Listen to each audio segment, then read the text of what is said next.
Hi hello அனைவருக்கும் வணக்கம். நம்ம இன்னைக்கு என்ன பார்க்க போகிறோம் அப்படின்னா டிஎன்இஏவோட டோட்டல் அனாலிசிஸ் தான் நம்ம இன்னைக்கு பார்க்க போகிறோம்.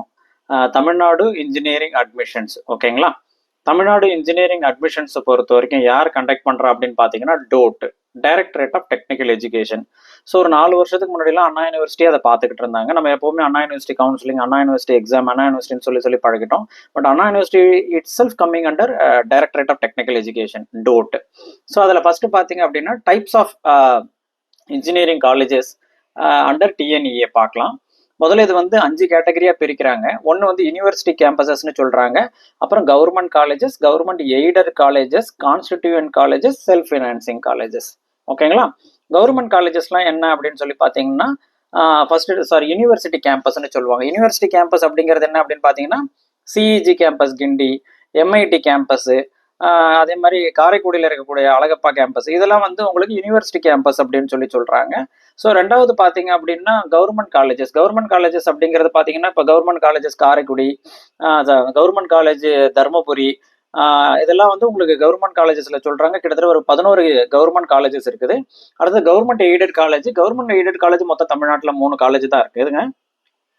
பிஎஸ்ஜி, தியாகராஜா, சிஐடி, இந்த 3 தான் கவர்மெண்ட் எய்டட் காலேஜஸ் அப்படின்னு சொல்றாங்க. கவர்மெண்ட் ஃபண்டட் கவர்மெண்ட் எய்டட் காலேஜஸ்ன்னு சொல்றாங்க.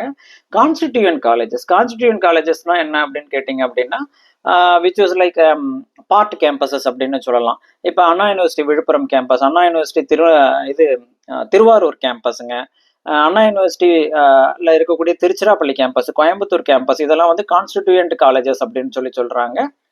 அடுத்தது ஃபைனலாக பார்த்தீங்கன்னா மெஜாரிட்டி ஆஃப் த சங்க் எதில் இருக்குது அப்படின்னு சொல்லி பார்த்தீங்கன்னா செல்ஃப் ஃபினான்சிங் காலேஜஸ். நம்ம பார்க்கக்கூடிய ஊருக்கு இருக்கக்கூடிய 10 engineering college, 50 engineering college, 60 engineering college இருக்குது அப்படின்னா அது எல்லாமே பெரும்பாலும் செல்ஃப் ஃபினான்சிங் இன்ஜினியரிங் காலேஜஸாக இருக்குது. ஓகேங்களா.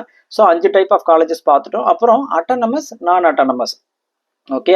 ஸோ அட்டானமஸ் காலேஜஸை பொறுத்த வரைக்கும் டோட்டலாக தமிழ்நாட்டில் 82 அட்டானமஸ் காலேஜ் இருக்குங்க.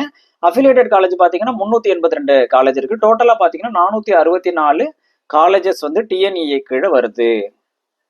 ரெண்டாவது கோர்சஸ் ஆஃபர், என்னென்ன கோர்சஸ்லாம் டிஎன்இஏல உங்களுக்கு ஆஃபர் பண்றாங்க அப்படின்னு சொல்லி பார்த்தீங்கன்னா இப்போ நம்ம அது செக்டார் ஸ்கூல் ஆஃப் கம்ப்யூட்டர் சயின்ஸ்னு பிரிச்சுக்கலாம், ஸ்கூல் ஆஃப் சிவில்னு பிரிச்சுக்கலாம், school of electrical and electronic சயின்சஸ்னு பிரிச்சுக்கலாம், ஸ்கூல் ஆஃப் பயோ சயின்சஸ்னு பிரிச்சுக்கலாம், ஸ்கூல் ஆஃப் கெமிக்கல், இந்த மாதிரி நம்ம ஸ்கூல் ஆஃப் பிரிச்சுக்கிட்டு அதுக்கு என்னென்ன கோர்சஸ் இருக்குன்னு பார்க்கலாம். முதல்ல ஸ்கூல் ஆஃப் கம்ப்யூட்டர் சயின்ஸ் பார்த்தீங்கன்னா இப்போ ட்ரெண்டிங்ல இருக்கக்கூடியது என்னன்னா artificial intelligence and data science அதுக்கு தான் வருது, artificial intelligence and machine learning அதுக்கு தான் வருது, சைபர் செக்யூரிட்டி அதுக்கு தான் வருது, இன்டர்நெட் ஆஃப் திங்ஸ் அதுக்கு தான் வருது. அது இல்லாமல் computer science and business system அப்படின்னு சொல்லக்கூடிய டிசிஎஸ் சப்போர்ட்டட் கோர்ஸ் அப்படின்னு சொல்லக்கூடிய computer science and business system அதில் வருது. இதெல்லாம் இம்பார்ட்டன்ட் கோர்ஸ். அதெல்லாம் விட கிட்டத்தட்ட ஒரு 15 கோர்சஸ் இருக்குங்க உங்களுக்கு கம்ப்யூட்டர் சயின்ஸ் கீழே. இந்த பக்கம் நீங்கள் அடுத்தது சிவில் அப்படின்னு பார்த்தீங்க அப்படின்னா சிவிலை பொறுத்த வரைக்கும் சிவில் இருக்குது, ஸ்ட்ரக்சரல் இன்ஜினியரிங் இருக்குது, ஜியோ டெக்னிக்கல் இருக்குது, என்விரான்மெண்டல் இன்ஜினியரிங் இருக்குது. இதெல்லாம் civil school of civil engineering கீழே வரக்கூடிய டிஃப்ரெண்ட் டைப்ஸ் ஆஃப் கோர்சஸ்ங்க. எலக்ட்ரிக்கல் அண்ட் எலக்ட்ரானிக்ஸை பொறுத்த வரைக்கும் உங்களுக்கு ECE, electronics and communication engineering, electronics and instrumentation engineering இருக்குதுங்க, எலக்ட்ரானிக்ஸ் அண்ட் டெலிகம்யூனிகேஷன் இன்ஜினியரிங் இருக்குது, மெடிக்கல் எலக்ட்ரானிக்ஸ் இன்ஜினியரிங் இருக்குது, அப்புறம் எலக்ட்ரிக்கல் அண்ட் எலக்ட்ரானிக்ஸ் நம்மளோட கன்வென்ஷனல் ட்ரிபிள் இருக்குது. ஸோ இதெல்லாம் உங்களுக்கு different courses coming under school of electronics and communication. அடுத்தது mechanical, school of mechanical கீழே பார்த்தீங்கன்னா இப்போ ஸ்கூல் ஆஃப் மெக்கானிக்கலும் ஸ்கூல் ஆஃப் கம்ப்யூட்டர் சயின்ஸும் தான் உங்களுக்கு ரொம்ப பெருசு. ஸ்கூல் ஆஃப் மெக்கானிக்கல் இன்ஜினியரிங் கீழே கிட்டத்தட்ட 15 20 கோர்ஸ் இருக்கு. பார்த்தீங்கன்னா இப்போ மெக்கானிக்கல் இன்ஜினியரிங் வரும், ப்ரொடக்ஷன் இன்ஜினியரிங் வரும், மேனுஃபேக்சரிங் இன்ஜினியரிங் இருக்குதுங்க. அது இல்லாமல் உங்களுக்கு automobile engineering, aeronautical engineering, aerospace engineering, mechatronics engineering, robotics and automation engineering, இது எல்லாமே ஸ்கூல் ஆஃப் மெக்கானிக்கல் கீழே வருது. இதுலேயே மெக்கானிக்கல் சாண்ட்விச் கோர்சஸ் இருக்குது, கம்ப்யூட்டர் எய்டட் கோர்சஸ் இருக்குது. இதெல்லாமே உங்களுக்கு மெக்கானிக்கல் ஸ்கூல் ஆஃப் மெக்கானிக்கல் கீழே வரக்கூடியது. அடுத்து இன்னொரு side chemistry and chemistry related கோர்சஸ்னா கூட நம்ம ஒரு சைடு பிரிச்சுக்கலாம். அதில் பார்த்தீங்கன்னா கெமிக்கல் இன்ஜினியரிங் இருக்குது, chemical and electro chemical engineering இருக்குது, டெக்ஸ்டைல் டெக்னாலஜி இருக்குது, பெயிண்டிங் டெக்னாலஜி இருக்குது, leather technology, plastic technology, pharmaceutical technology, இந்த மாதிரி டிஃப்ரெண்ட் டைப்ஸ் ஆஃப் கோர்சஸ் இருக்குதுங்க. ஸோ அடுத்தது ஸ்கூல் ஆஃப் பயோ சயின்சஸ் அப்படின்னு எடுத்துக்கிட்டிங்கன்னா அதில் பயோடெக்னாலஜி இருக்குது, பயோமெடிக்கல் இன்ஜினியரிங் இருக்குது, பயோ இன்ஃபர்மேட்டிக்ஸ் இருக்குது. இப்போ ரீசெண்டாக ட்ரெண்ட் ஆகிட்டு இருக்கக்கூடிய food technology, BE food technology courses இருக்குதுங்க. அது இல்லாமல் பார்த்தீங்கன்னா பிஇன் அக்ரிகல்ச்சரல் இன்ஜினியரிங் கூட லாஸ்ட் 3-4 இயர்ஸாக ஸ்டூடெண்ட்ஸ் அதிகமாக எடுத்துகிட்டு இருக்கிறாங்க, பிஇன் அக்ரிகல்ச்சரல் இன்ஜினியரிங். ஸோ நான் அதர் சைடு டிசைன் அப்படின்னு சொல்லி எடுத்துக்கிட்டிங்க அப்படின்னா ஃபேஷன் டெக்னாலஜி அப்படின்ற கோர்ஸ் இருக்குது. அடுத்தது அப்பேரல் டெக்னாலஜி இருக்குது, செராமிக் டெக்னாலஜி இருக்குது. இதெல்லாம் வந்து design and creative related courses அப்படின்னு சொல்லலாம். ஓகேங்களா. அடுத்த கான்செப்ட் என்ன அப்படின்னு பார்த்தீங்கன்னா சீட் மேட்ரிக்ஸ். ஸோ ஒரு காலேஜுக்குமே வந்து ஒரு இன்டேக் அப்படின்னா 60, 2 இன்டேக் அப்படின்னா 120. Depends upon 1 intake to 5 intake வரைக்குமே வச்சிருக்காங்க. செல்ஃப் ஃபினான்சிங் காலேஜ்லாம் பார்த்தீங்கன்னா கிட்டத்தட்ட 5 இன்டேக் வரைக்குமே வச்சிருக்கிறாங்க உங்களுக்கு. அடுத்தது வந்து உங்களுக்கு ஸோ இன்டேக் பார்த்துட்டோம். அடுத்தது என்ன அப்படின்னா டிஎன்இயோட online admissions and counselling procedure என்னங்கிறது பார்க்கலாம். ஸோ கிட்டத்தட்ட அது ஒரு 9 ஸ்டெப் ப்ராசஸ் இருக்குங்க. ஃபர்ஸ்ட் ப்ராசஸ் என்ன அப்படின்னா ஃபில்லிங் ஆஃப் அப்ளிகேஷன் ஃபார்ம்ஸ். நீங்கள் அப்ளிகேஷன் ஃபார்ம்ஸை ஃபில் பண்ணி அப்லோட் பண்ணணும், அதுதான் முதல் விஷயம். ரெண்டாவது ரேண்டம் நம்பர் ஜென்ரேஷன் நடக்கும், உங்களுக்கு ரேண்டம் நம்பர் ஜென்ரேட் பண்ணுவாங்க. மூணாவது ஸ்டெப் வந்து certificate verification through online process. ஓகேங்களா. சர்டிஃபிகேட்ஸ் வெரிஃபிகேஷன் முடிஞ்ச உடனே ரேங்க் பப்ளிஷ் பண்ணுவாங்க. ரேங்க் பப்ளிஷ் பண்ண உடனே சாய்ஸ் ஃபில்லிங் அப்படின்னு சொல்லக்கூடிய, ஏன்னா இப்போ நடக்கிறது எல்லாமே வந்து ஆஃப்லைன் கவுன்சிலிங் கிடையாது, ஆன்லைன் கவுன்சிலிங் மோடுங்க. ஆன்லைன் கவுன்சிலிங் மோடை பொறுத்த வரைக்கும் choice filling plays a vital role. அப்போ சாய்ஸ் ஃபில்லிங் அப்படிங்கிறத நமக்கு பண்ணணும். சாய்ஸ் ஃபில்லிங் முடிஞ்சதுக்கு அப்புறம் publication of the tentative allotment என்ன அப்படிங்கிறது நம்ம சொல்லுவாங்க.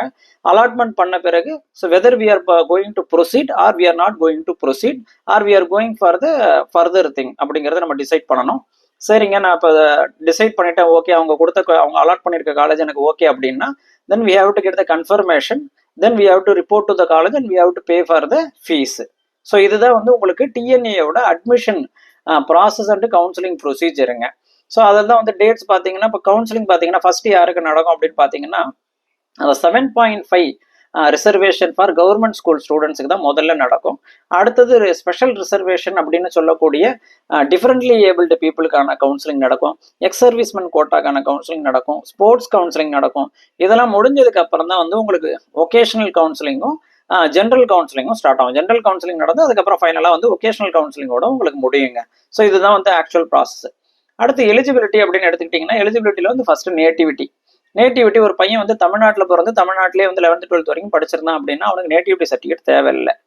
ரெண்டாவது கேட்டகரி பிறந்தது தமிழ்நாட்டில் பிறந்திருக்கிறாரு ஆனால் படிச்சது பார்த்தீங்கன்னா இப்போ கர்நாடகாவில் போய் படிச்சிருக்கிறாரு அப்படின்னா அது he has to produce a nativity certificate. So அதான் ரெண்டு டிஃபரன்ஸ். தமிழ்நாட்டிலே பிறந்து தமிழ்நாட்டிலே 12th முடிச்சிருந்தாருன்னா நேட்டிவிட்டி சர்டிஃபிகேட் தேவையில்லை.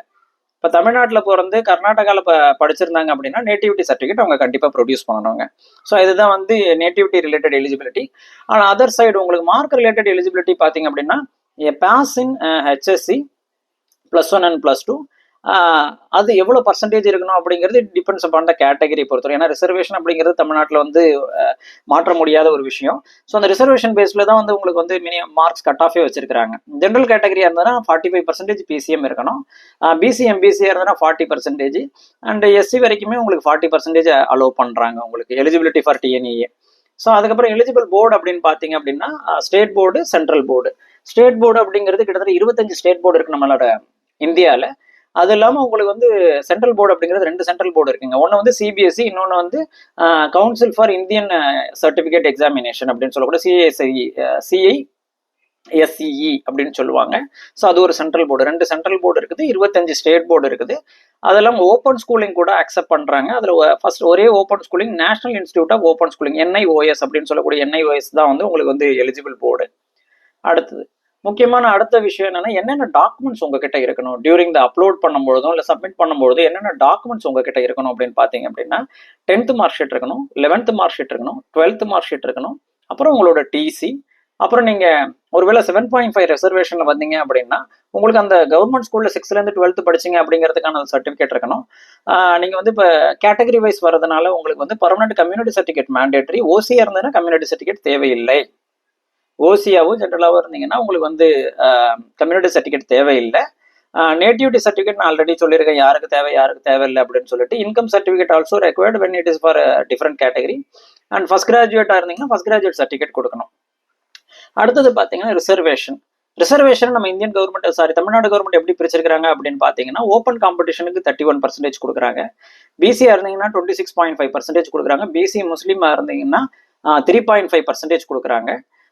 Denotified most backward class and denotified communities அப்படிங்கிறவங்களுக்கு ஒரு 20% ஒதுக்கியிருக்கிறாங்க. ஷெட்யூல்டு கேஸ்ட்டுக்கு ஒரு 15%, ஷெட்யூல்டு கேஸ்ட் அருந்ததிற்கு ஒரு 3%, ஃபைனலாக எஸ்டிக்கு வந்து ஒரு 1% வந்து நம்ம ரிசர்வேஷன் வந்து ஒதுக்கியிருக்கிறாங்க நம்ம தமிழ்நாடு கவர்மெண்ட் இந்த டிஎன்இஏ கவுன்சிலிங் பொறுத்த வரைக்கும். ஃபீஸ் ஃபிக்ஸேஷன் அப்படிங்கிறது 2 விதமாக இருக்கும், government colleges and self financing colleges. Government காலேஜை பொறுத்த வரைக்கும் ஒரு வருஷத்துக்கு 30,400 rupees சார்ஜ் பண்ணுறாங்க. ப்ரைவேட் காலேஜஸை பொறுத்த வரைக்கும் 2 விதம் இருக்குங்க, அக்ரிடியேட்டட் கோர்சஸ், நான் அக்ரிடியேட்டட் கோர்சஸ். அக்ரிடியேட்டட் கோர்சஸ்க்கு வந்து 55,000 rupees சார்ஜ் பண்ணுறாங்க, அக்ரிடியேட்டட் கோர்சஸ்க்கு 50,000 rupees சார்ஜ் பண்ணுறாங்க. அக்ரிடியேட்டடுக்கு 55, நான் அக்ரிடியேட்டட் கோர்சஸ்க்கு 50,000 சார்ஜ் பண்ணுறாங்க கவுன்சிலிங்கில். இதே மேனேஜ்மெண்ட் சீட்டாக இருந்ததுன்னா 85,000 வந்து நான் அக்ரிடியேட்டடுக்கும் 87,000 வந்து அக்ரிடியேட்டட் கோர்சஸ்க்கும் சார்ஜ் பண்ணுறாங்க. ஸோ நீங்கள் டிஎன்இஏ கவுன்சிலிங் அப்ளை பண்ண போகிறீங்க அப்படின்னா இந்த விஷயங்களெல்லாம் தெளிவாக தெரிஞ்சுக்கிட்டு இதை பற்றின நல்ல டீப்பான ரிசர்ச் பண்ணிவிட்டு அதுக்கப்புறம் அப்ளை பண்ணுங்கள். நன்றி, வணக்கம்.